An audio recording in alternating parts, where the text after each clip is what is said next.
Hey everybody, welcome to the Blacklist, the show where we interview the elite. Today we have Joe Santana. He is the chairman of the CDO Power Circle. Now, for people that don't know you, and this is their first time listening in, who are you and what is it that you do? So the CDO Power Circle as a group is basically an association of chief diversity and inclusion officers. Yes. And what we do as an organization is train the entire leadership team actually of a chief diversity officer group. So rather than just focusing on coaching and developing the chief diversity officer, we focus on the whole team. And there's a simple reason for that, which is I ran these groups years ago Yeah. for other organizations in partnership with other organizations. And one of the things that I noticed was that if you teach the chief diversity officer or you help the chief diversity officer develop new practices, and then they go back to their organization and their team is not ready, that's the equivalent of taking a person who, let's say, is a maestro and teaching them how to play a really complicated piece Yeah. and then sending them back and saying, all right, here's the freshman high school band, go for it. Yeah, that's true. It That's doesn't true. work, right? It just doesn't work. And so, like, what level of company needs to, like, for example, I haven't heard of many chief diversity, inclusion officers. What type of level of company is needed for you to kind of go in there and help them and help the leadership team?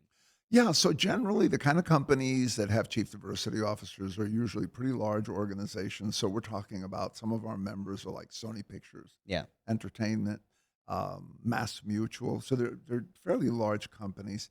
And these are organizations who are focusing on two things that they should be focused on. Some of them are a little bit overly focused on one and not as focused on the other. Yeah. But those two things are that the workforce that they're drawing from is changing dramatically. So the demographics of not only the United States but around the world, in terms of the people that make up the workforce, are changing dramatically. And the other one is a related thing that's changing dramatically, which is their markets. Yeah. Their markets are changing. So in order to be able to resonate with that new workforce and get the right people in the organization, they have to be attuned to Yes. who those people are and what it is that those people are looking for. And likewise, in order to be able to serve those new markets, they equally have to be attuned. One can help the other because Yeah. as you get more people in who are attuned to these new ways of thinking and new preferences, that puts you more in tune with your new market that's out See, there. I love that because yesterday I had somebody that also does something similar, and I asked her a question. I was like, for a company that's looking at this, why would they even care? Does it affect their bottom line or anything? And you essentially answered it because yes, it does. Because this is new ways of thinking. These are new markets that were not there. Maybe 6, 10 years ago, right? And it's constantly developing to where like you have to learn how to market to how people are kind of just I don't know, like accustomed to this new process, I'd say. I don't think marketing back then 10, 20 years ago was the same now. And I think the same thing too with like hiring individuals in certain companies. Like you need to have more diversity to make sure that everybody feels more included and that you're not like alienating certain types. Why is this specifically important to you? Because you could have chosen any field, Yeah, right? yeah, Why yeah. is this important to you? Well, interesting enough, I used to be a line executive, and I used to What is run. that? I used to run an outsourcing organization. So within a company, I was responsible for a profit and loss line. Okay, yeah, So what we did was we sold outsourcing, and outsourcing is pretty simple model. In IT outsourcing, what you do is you go into an organization who's maybe paying 20, 30, or $40 million to run computer systems, yeah, and you come up and you show them how you could do it faster, cheaper, and better for perhaps 90% or 80% of that. So that's a big cost savings yeah, for the company. And on top of that, you can do the services much faster, much better, give them better service level agreements. The key to being able to do that successfully is to be able to, once you have that contract, bring in your own manager who has knowledge of how to use your particular systems, which are tuned and designed to give that greater service. And so, whenever you sell a new contract, your biggest weakness is if you don't have a manager on the bench who's ready.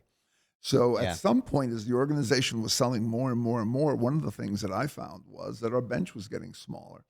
And when I started doing a little bit of exploration as to what was going on, what I found was that as we hired more women into the organization, our bench was getting smaller because only men were making it into those leadership positions. Yeah. So I was trying to figure out, well, why is that and how do you fix that? And what I found was really very simple. Most of the men that came into the organization came in through the technical route.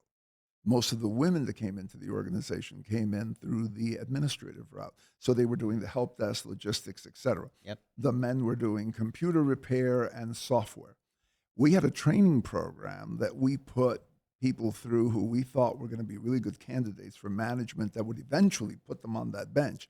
That program was designed to take somebody who had a technical background and give them an overview of how the organization worked, including that administrative side. Yeah. We had nothing corresponding for people who came into the administrative side. Yeah. So as more women were coming into the organization and taking those administrative seats, we had less and less people that were able to go to the program that we had and grow into that role where they could then become managers of groups. So we had to make an internal change Right. to the training program. We had to create sort of this optional, if you come into the technical route, then one option is obviously you can then go to the regular program, which gives you the administrative side. You come into the administrative side, you don't have to go to that administrative piece because you already know that. Yeah. You now can go through the one that gives you that, that technical dimension. And the result was immediately a jump in the number of managers. We ended up overperforming our revenue for our particular line by Yeah. about 17%. That's good. And a light bulb went off in my head that said, this is not only a good thing to do, this is a smart thing to do. Yeah. Yeah. Because you can build more and more opportunities within the organization, but they all then basically add to your bottom line. So that was one of the things, that's one of the things that where the light bulb went off, because I always thought that this was a valuable topic and a good topic, but I couldn't see the connection either, the same as you said before, between this and actually what the economic impact was on the company.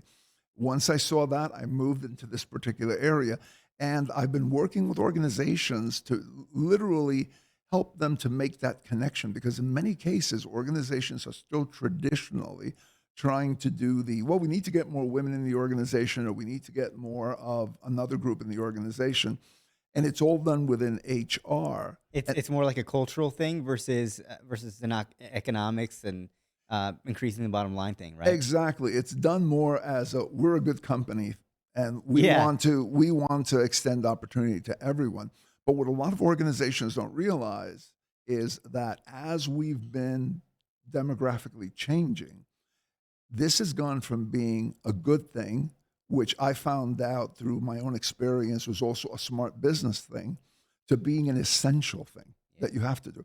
Because if you lose touch with your market, if you lose touch with the employee population that's out there who can become employees of your company, you now don't have the ability to attract the right people, and you don't have the market that you need to continue sustaining your operations. And in fact, an organization can lose market by doing nothing except doing the same things that worked in the past that no longer work, which means that now they're attracting less and less people as they're shedding old market. They're literally losing market or shrinking. Are you also finding that companies are experiencing a lot of turnover between employees because maybe they're just not adapting to the times now? Sure, sure. So a lot of times what happens is a lot of organizations will bring people in. Let's say they bring in women into the organization, or they bring in, let's say, African Americans or Hispanics or Latinx. They bring them into the organization, but because the organization is not set up properly to support the success Yeah.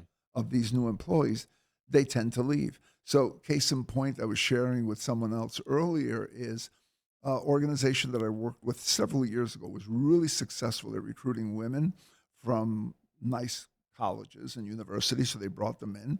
The organization had a really good name, so people did want to have that name in their resume, so they were very good at attracting them. Yeah. But 6 years in, the 5 years in, they lost all this talent just when they were on the cusp of Right. becoming managers and leaders. And the reason why, the work practices of the organization did not lend themselves to someone who was starting a family. And so Mm. they graduated from college. They were maybe 22, 23 years Yeah. old, went to work for the company. Now they were maybe about 28, 29, and they dropped off. So this organization invested all this money in bringing them in, but couldn't leverage them properly. And what I'll say to that is one of the things that I found is that in a lot of cases, organizations for the last couple of years have been doing a great job of pulling people in, but they have not been doing such a great job in terms of fashioning themselves into the kind of organizations where Okay. those people that they're bringing in can Thrive. succeed Yeah. and can contribute to them. So I call that trying to shoehorn elephants into a house built for a giraffe, Yeah. right? It's Yeah. just the system is not built to support them properly. Like in my aforementioned training program, the training program was really set up for technical people that came in, mostly men. It wasn't set up for all the new employees that we had. In other cases, you'll find that organizations, let's say, for example, have dated reimbursement policies. And what I mean by that is, let's say you got a bunch of men who have stay at home wives who take care of their children in the sales department. You do a great effort to bring women in, but some of these women would like to have at least a little more of a relationship with their Yeah. toddler. Yeah. And then when you bring them in, then let's say, for example, they have a business meeting. Uh, these men go out to the business meeting, they incur some expenses, they go back, they put together an expense report, and they get their money back for drinks and for dinner. This woman comes back, she puts together her expense report, but she can't include the child care Yeah. expense that she had. And the reason why that policy is the way it is, because those policies were written in the 1950s when there weren't a lot of working moms. It was Yeah. Yeah. mostly men with a stay at home wife. So, in a lot of cases, where the bulk of the work remains to be done to avoid organizations losing some of these workforce members they're bringing in is within the structure of the organization. You have to rebuild the organization as opposed to trying to take, again, elephants, bring them into a house built for a giraffe, then try to put them on a diet so that they can fit and work within a structure that's not meant to support them. Yeah, that makes a lot of sense. Because they are spending a lot of money acquiring talent, and just there's a saying in business that it's like easier to keep a client than it is to acquire a new one. So they're spending a lot of money to acquire talent, just to lose them, like you said, at the moment in time where they've had enough experience where they can become managers, they can service the company even more, but they're not able to because the company still has some structures in place that just won't allow them to grow. So I think that's phenomenal. When you work with them, what's the first thing that you take a look at inside of a corporate structure? How do you determine, hey, this isn't built for inclusion? Well, here's the thing. What I focus on working with primarily is the team that's already in the Oh, organization. so the team that's already focusing on this That's specifically. right. That's Okay. right. And what I look at is what is that team doing? What are they focusing on? Yeah. And then what we look to do is to expose them to different types of thought leaders who can then have them look at the challenges and opportunities that they have from different perspectives. Yeah. So as opposed to just looking at it from this narrow HR perspective, which I think is dated Yep. and is passe at this point, which is how do we hire more women or more people who are underrepresented? How do we make them feel included? You could feel really included and be excluded. Yeah. Yeah. You can Yeah. have the inclusion illusion instead of the reality. Like for example, back in the example that I gave you earlier, we could have hired tons of women to come in and made them feel really good about being in the company. But let's face it, unless we change the training programs that we had, Yeah. they had a really short career ladder compared to the men that were coming in. Yeah. That For and sure. they could be included or they could feel welcome, they could feel all these things, but the reality wouldn't be there because the company wasn't set up to give them that. So so that's one of the things that we do first is get the leaders in our program. And usually the leaders in our program are pretty experienced already. So what we try to do is we try to take these leaders that are already somewhat advanced and turn them into rock stars. Yeah. And not only the leader per se, who is the chief diversity officer in many organizations, that's the title they go by, but not only that leader, but their entire support team that they have behind them. And that support team can include people like the person who chairs a resource group for veterans, the person who chairs a resource group for women, the person who chairs a resource group for you name whatever the group is. and they're important in order to be able to effectively get the work done. So in the training, a lot of the training and development, the exposure at the chief diversity officer level is done to make them aware of what's coming our way so that you can proact instead of react. Yeah. You had a guest on earlier that talked about AI and some of the impacts of that. Well, AI is going to have a tremendous impact on diversity, equity, and inclusion as well. Most of the hiring that's done today is done courtesy of some system that Yeah. determines what resumes will be picked.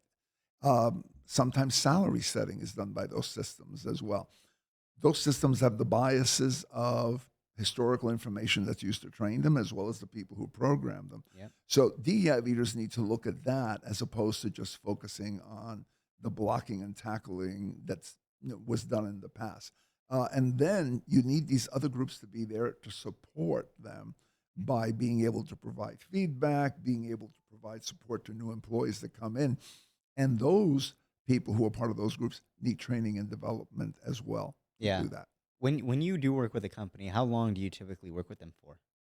So basically, my membership can go on for a long, long time. Yeah. They basically join, and what we do is we look to provide uh, thought leadership that is timely across a number of different topics based on what we see going on in the next 5 to 10 years. Yeah. So we look at what's going on. So right now, for example, some of the thought leaders that we've had on our two programs that we have one called Sharpening the Axe, which is for our members that are chief diversity officers.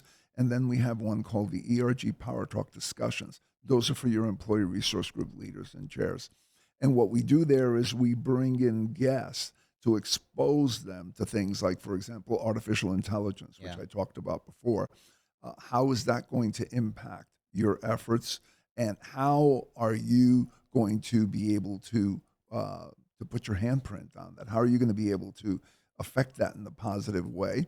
So we have programs like that. We've had programs where we bring in academics to talk about things like organizational network analysis. How do you use that to determine if someone is really included or not? I don't know if you're Yeah. I know. familiar with O&A, but No.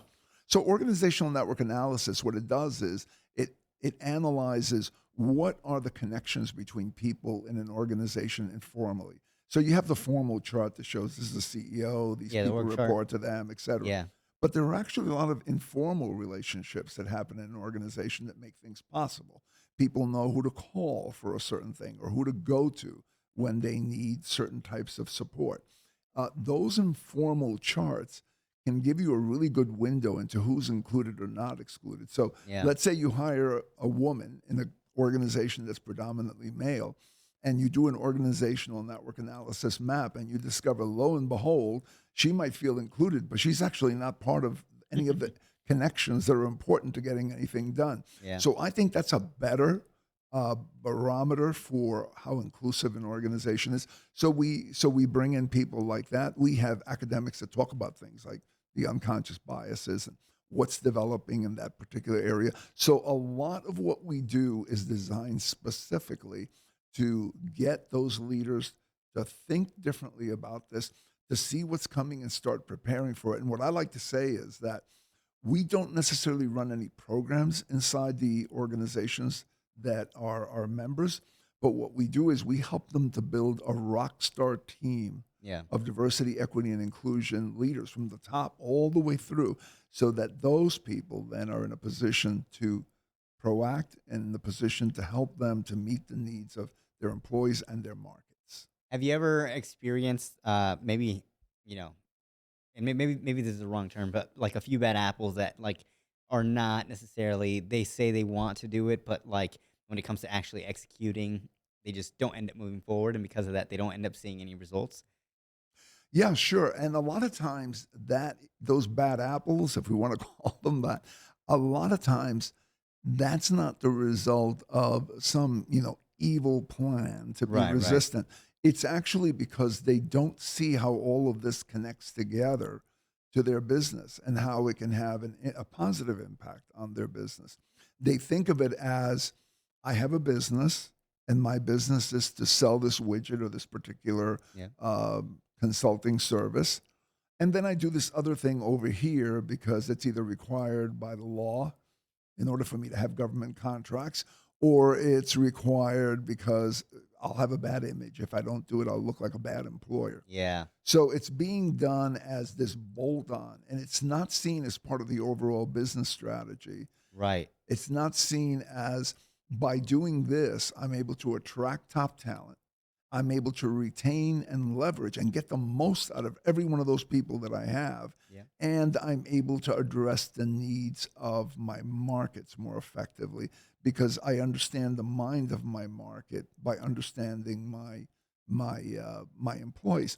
Yeah. Interesting enough, there was an article that was written a while back, and I can't think of the name of the magazine right now, but it talked about how employees are a better barometer of the mind of your market than your leadership is in an organization. So a lot of times the leadership in the organization is sitting there and trying to figure out how do we sell this particular widget to these people and why is it that maybe they're not buying this particular thing that we're selling right Yeah. now? And what they fail to see is that all those employees that they have there are basically an avatar and a reflection of the same people that they're trying to induce to buy their product or And why service. is that? Is it because they're at the front line so they understand, or yeah, why is that? Yeah, it's primarily because the lived experience of the everyday person who tends to be the one that's buying these products and these Yes. services is more akin to the employee who is probably living at that same socioeconomic level than it is to, let's say, someone who is a senior executive in an organization who over the years has become insulated from Yeah. a lot of what's going on around them. That's so true. Yeah. That's so true. So yeah, because like I like how you help them think differently because ultimately it is their business, it is their role of what they're going to go ahead and do. But you're planting seeds on maybe the best ways to do it, and not just you, but the thought leaders that you bring in that help out with that. Um, so that's really really good. If there's somebody that is taking a look at this and they're like, okay, we need to start doing this because it's going to help the bottom line, it's going to help the culture here at the business. Um, What's one thing that they can effectively do that could, you know, that they could start tomorrow essentially in changing the structure in ways that they retain their talent? Yeah, I mean, I think one of the things to do is to just look around your organization and begin to pay attention to a lot of the things that we just take for granted. Like, for example, if you look at your organization and let's say you have, as many organizations do, they give off certain Christian holidays or Right. days off. Yep. And so if you're a non Christian, you have to take a personal day, Yeah. Yeah. right? Why is that? Why is that still relevant today? I mean, it might have been relevant when a majority of the country at one point was Christian, but that's not true anymore. Yeah. You have a great variety of people. If you have certain practices in place in terms of what you reimburse, what you don't reimburse, why is that? Why is that set up that way? When you're looking for talent in terms of people who are going to be leaders, are you describing in your talent, are you describing an individual who has certain traits and a certain experiential background that basically reflects your current senior team, which are probably people that are a little older and come from a different era? Yeah. And are a lot of those things really necessities or are most of them preferences? Right, right, and they might Uh, be preferences. And like you mentioned earlier, the situation with like, that company that was hiring a lot of women, but didn't set up the workplace correctly for women that wanted to have families, which is pretty natural. That's another thing that they can take a look at, right? It's like making sure that, yeah, because they might be describing their kind of like, when people do ideal avatars and they're like, hey, this is my perfect customer. It's yes, very rare that you get that all of your clients are your perfect type of customer, right? So you need to kind of account for different types of employees and the best way to service them. And because if you serve them, they're ultimately going to help, the company, right? that's correct. That's correct. In fact, if you only serve one portion of your employees, let's say you have a sales force, and you only serve, let's say, a narrow pocket of people that are in that sales force, and you support them, then that's going to hamper your success as an organization. Yeah. So it behooves you to either A, don't hire people that you can't support, or B, if you do hire them, support them Yeah. so that they can fully contribute to your organization.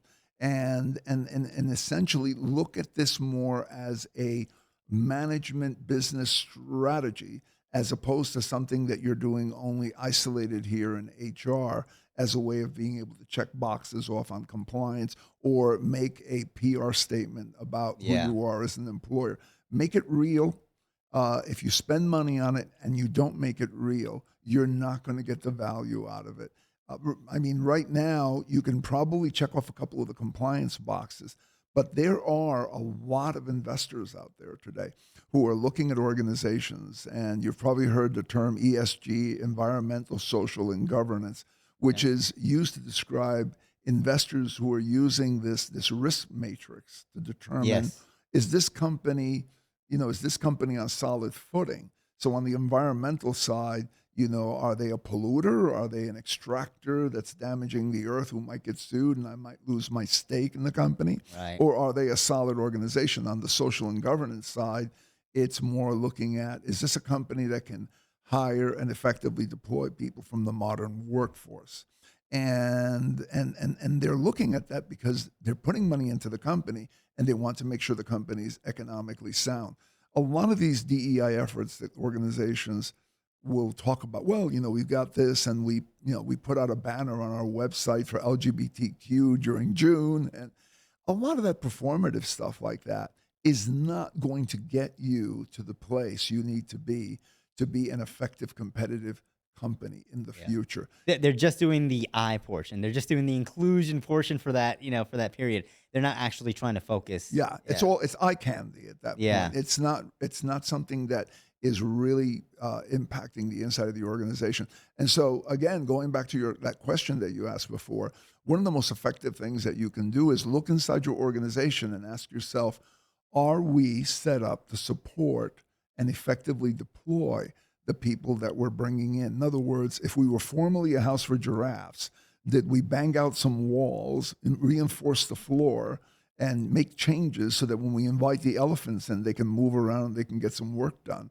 Or are we just pushing people through the door and trying to get them to assimilate to a structure that's awkward for them and does not support their success in the company? Yeah. Basically a fish out of water. So I appreciate you being here. This was phenomenal. Where can people find you? Yeah, I'm very easy to find. So my website is joe@joesantana.com. And also, if you want to know more about the association, it's the CDO Power Circle, one word with no spaces.com. Thank you so much for being here. My pleasure. Thank you for having me.